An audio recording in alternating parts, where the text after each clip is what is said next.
வணக்கம். திசைகளின் 10 மணி செய்திகள். போதைப்பொருள் கைக்கூலிகளை தூக்கிலிடுவதால் கடத்தல் கும்பல்களை துடைத்தொழித்து விட முடியாது, நீதி சீர்திருத்த குழு கூறுகிறது. போதைப் பொருளை கொண்டு சென்று ஒப்படைக்கும் கைக்கூலிகளாக செயல்படுகின்ற சாமானியர்களை தூக்கிலிடுவது மூலம் போதைப் பொருள் கும்பல்களை துடைத்தொழித்து விட முடியாது.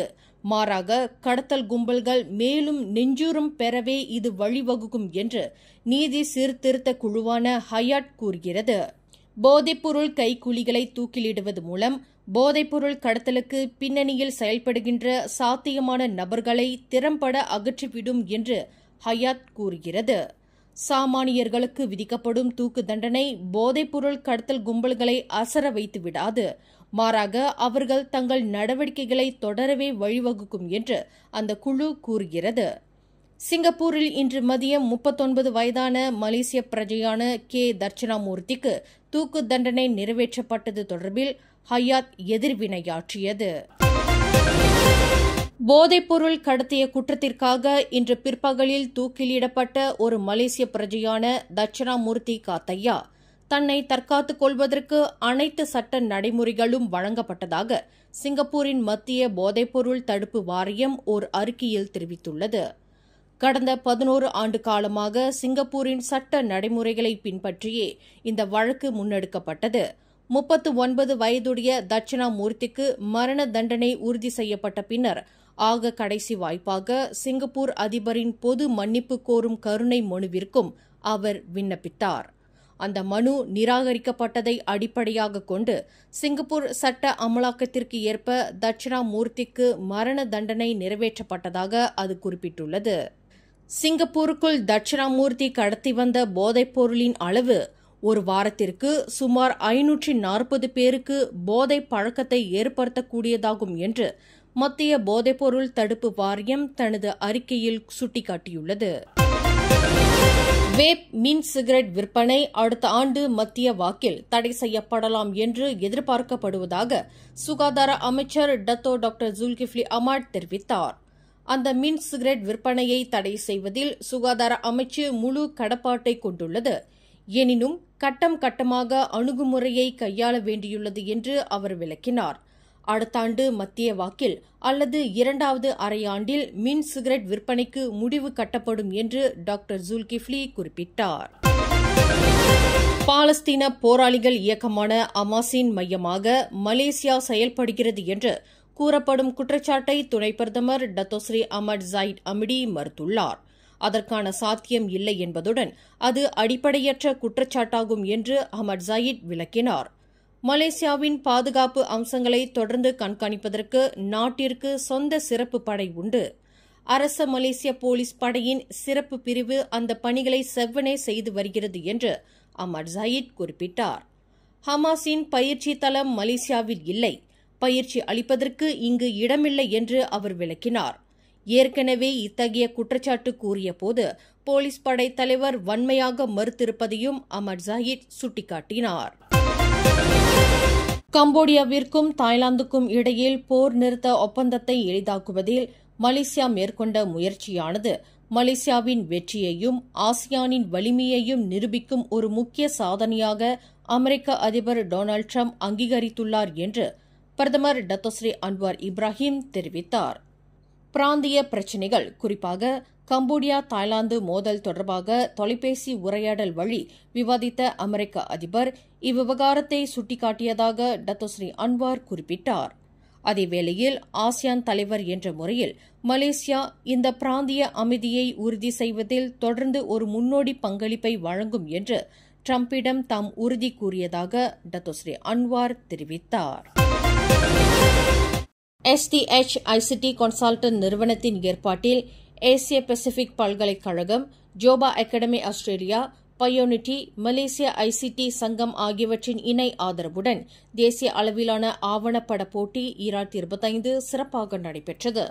STH ICT கன்சல்டன்ட் நிறுவனத்தின் ஏற்பாட்டில் தேசிய அளவிலான இந்த ஆவணப்பட போட்டி கடந்த செப்டம்பர் 20 சைபர் ஜெயா ஆசிய பசிபிக் பல்கலைக்கழகத்தில் நடைபெற்றது.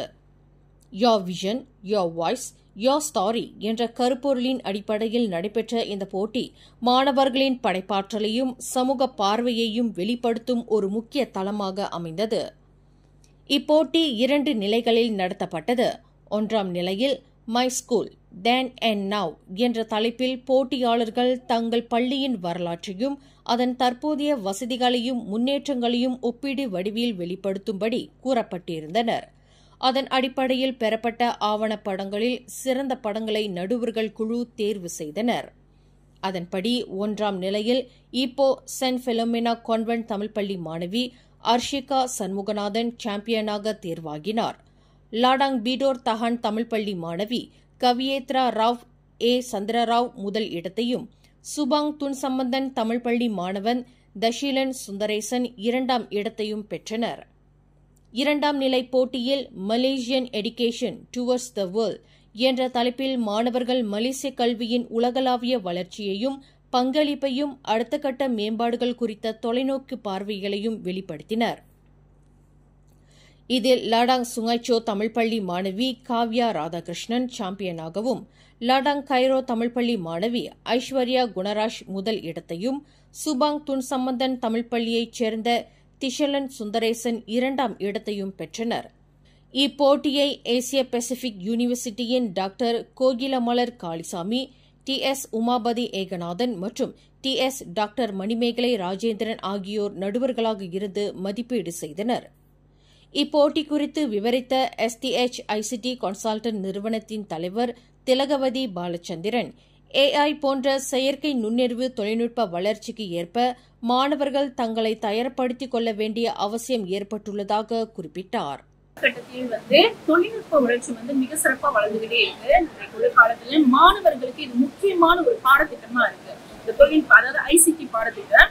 அடிப்படையிலேருந்து அவங்க நேஷனல் லெவல் இது ஒரு பெரிய தூண்டுதலா இருக்கும். அது மட்டுமே இல்லை, நீங்க பாத்தீங்கன்னா இன்றைக்கு பெற்றோர்களோட ஆர்வம் இந்த டெக்னாலஜி, அதாவது தொழில்நுட்ப வளர்ச்சிக்கு மாணவர்களை அனுப்புறதுல ரொம்ப ரொம்ப சிறப்பா இருக்கு. இவ்விழாவில் STH ICT கன்சல்டன்ட் நிறுவனத்தின் தலைவர் திலகவதி பாலச்சந்திரன், நிர்வாக இயக்குநர் சசிகுமார் ராமா, நிறுவன பார்ட்னரான தவனேசன் வேணுகோபால், கல்வி ஆலோசகர் சாந்தி அச்சுதன் மற்றும் தேசிய தமிழ் பள்ளிகளின் தலைமை ஆசிரியர்கள் மன்றத்தின் தலைவர் தமிழரசு ஆகியோர் கலந்து கொண்டனர். சரவா மீரியில் தேசிய இளைஞர் திறன் கழகத்தில் மாணவன் ஒருவனை பகிடிவதை செய்த 7 மாணவர்கள் அந்த கழகத்திலிருந்து 1 வார காலம் இடைநீக்கம் செய்யப்பட்டுள்ளார்கள் என்று இளைஞர் விளையாட்டுத்துறை அமைச்சர் ஹனாயோ தெரிவித்தார்.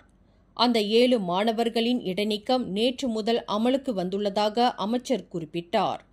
பகிடிவதையில் ஈடுபட்டுள்ள அந்த 7 மாணவர்களுக்கு எதிராக எத்தகைய நடவடிக்கை எடுப்பது என்பது குறித்து தேசிய இளைஞர் திறன் கழகத்தின் ஒழுங்கு நடவடிக்கை வாரியம் தனது கூட்டத்தில் விவாதித்து முடிவெடுத்ததன் விளைவாக சம்பந்தப்பட்ட மாணவர்களுக்கு தண்டனை அளிக்கப்பட்டுள்ளது என்று ஹனாயோ விளக்கினார். மதுபோதையில் இருந்திருக்கலாம் என்று நம்பப்படும் 4-வீல் டிரைவ் வாகனமோட்டி ஒருவர் சாலை சமிஞை விலக்கு பகுதியில் வாகனத்தை நிறுத்தும்போது மற்ற 5 வாகனங்களை மோதி தள்ளி சேதம் விளைவித்துள்ளார். இந்த சம்பவம் இன்று காலை 7:30 மணியளவில் மலாக்கா செங் லெபு AMJ சமிஞை விலக்கு பகுதியில் நிகழ்ந்தது.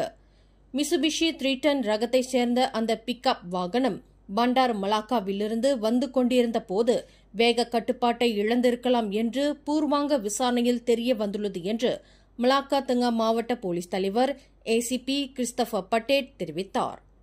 2 BMW கார்கள், ஒரு புரோடுவா அக்ஸியா கார், மற்றொரு மைவி கார், ஒரு நீசான் அல்மேரா கார் ஆகியவை இந்த விபத்தில் சம்பந்தப்பட்டிருந்தன. இதில் 6 காயமடைந்தனர். அனைவரும் மலாக்கா மருத்துவமனைக்கு கொண்டு செல்லப்பட்டனர் என்று ACP கிறிஸ்டபர் பட்டேட் குறிப்பிட்டார். சட்ட ரீதியான காரணமின்றி துப்பாக்கி வேட்டை கிளப்பிய போலீஸ் அதிகாரி ஒருவர் சிரம்பான் மஜிஸ்ட்ரேட் நீதிமன்றத்தில் இன்று குற்றஞ்சாட்டப்பட்டார். 37 வயது இசாட் ஃபிட்ரி அஷிம் என்ற அந்த போலீஸ் அதிகாரி மஜிஸ்ட்ரேட் நூருல் சக்கீனா ரோஸ்லி முன்னிலையில் நிறுத்தப்பட்டு குற்றச்சாட்டு வாசிக்கப்பட்டது. கடந்த செப்டம்பர் 8ஆம் தேதி அதிகாலை 2:30 மணியளவில் பண்டார் பிரீமா சினவாங் ஜாலான் BPS 2இல் உள்ள ஒரு ஸ்டால் கடையின் முன் அந்த போலீஸ் அதிகாரி இக்குற்றத்தை புரிந்ததாக நீதிமன்றத்தில் தெரிவிக்கப்பட்டது. எனினும் தனக்கு எதிரான குற்றத்தை மறுத்து அந்த போலீஸ் அதிகாரி விசாரணை கோரியிருப்பதால் அவரை 2500 ரிங்கெட் ஜாமீனில் விடுவிப்பதற்கு நீதிமன்றம் அனுமதி அளித்தது.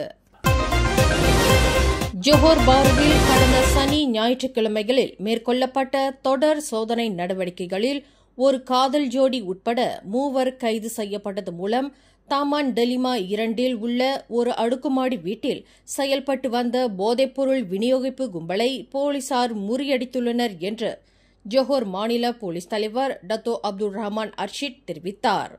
இதன் மூலம் 35 லட்சம் ரிங்கெட் பெறுமானமுள்ள பல வகையான போதைப்பொருள் கைப்பற்றப்பட்டுள்ளதாக அவர் குறிப்பிட்டார். சம்பந்தப்பட்ட போதைப்பொருள் கடத்தல் கும்பலுக்காக போதைப்பொருளை விநியோகிக்கும் நடவடிக்கையில் அந்த காதல் ஜோடி ஈடுபட்டு வந்துள்ளனர்.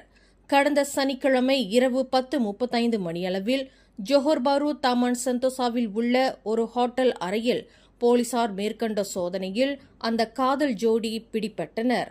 அவர்களிடமிருந்து எக்ஸ்தாசி வகையைச் சேர்ந்த போதைப்பொருள் என்று நம்பப்படும் ஒரு 3 போத்தல்களில் 1.5 லிட்டர் திரவம் கைப்பற்றப்பட்டது.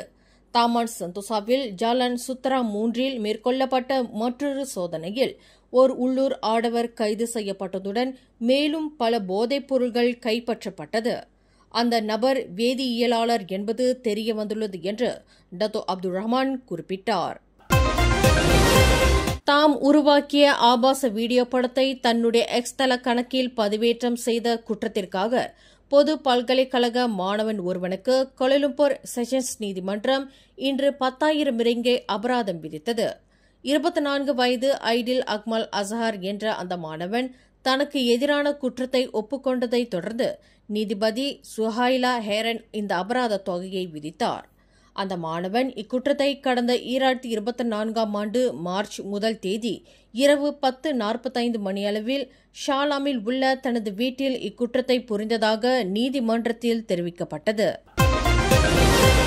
தனது நிர்வாண படங்களை மாணவர்களுக்கு அனுப்பி பாலியல் தொல்லை கொடுத்து வந்ததாக கூறப்படும் மலாயா பல்கலைக்கழகத்தின் பேராசிரியர் ஒருவருக்கு எதிரான விசாரணை கிட்டத்தட்ட முடிவூறும் தருவாயில் உள்ளது என்று அந்த பல்கலைக்கழகம் வெளியிட்டுள்ள ஓர் அறிக்கையில் தெரிவித்துள்ளது. அந்த பேராசிரியருக்கு எதிராக மாணவர்கள் கூறிய புகாரின் அடிப்படையில் அவர் கடந்த ஆண்டு டிசம்பர் மாதம் பணியிலிருந்து இடைநீக்கம் செய்யப்பட்டுள்ளார். விசாரணையின் முடிவை அடிப்படையாக கொண்டு அந்த பேராசிரியருக்கு எதிராக எத்தகைய நடவடிக்கை எடுப்பது என்பது குறித்து தற்போது விசாரணை குழுவினர் அறிக்கை தயாரித்து வருகின்றனர். இதுபோன்ற பாலியல் தொல்லைகளிலிருந்து பல்கலைக்கழகத்தின் அனைத்து மாணவர்களின் பாதுகாப்பை உறுதி செய்ய வேண்டிய கடப்பாட்டில் பல்கலைக்கழக நிர்வாகம் இருப்பதாக அது தனது அறிக்கையில் தெரிவித்துள்ளது. மேலும் செய்திகளை தெரிந்து கொள்ள கீழே இருக்கும் பெல் பட்டனை அழுத்துங்கள். உங்கள் மகிழ்ச்சியை வெளிப்படுத்த லைக் மற்றும் ஷேர் செய்யுங்கள். தொடர்ந்து திசைகளோடு இணைந்திருக்க சப்ஸ்கிரைப் செய்யுங்கள்.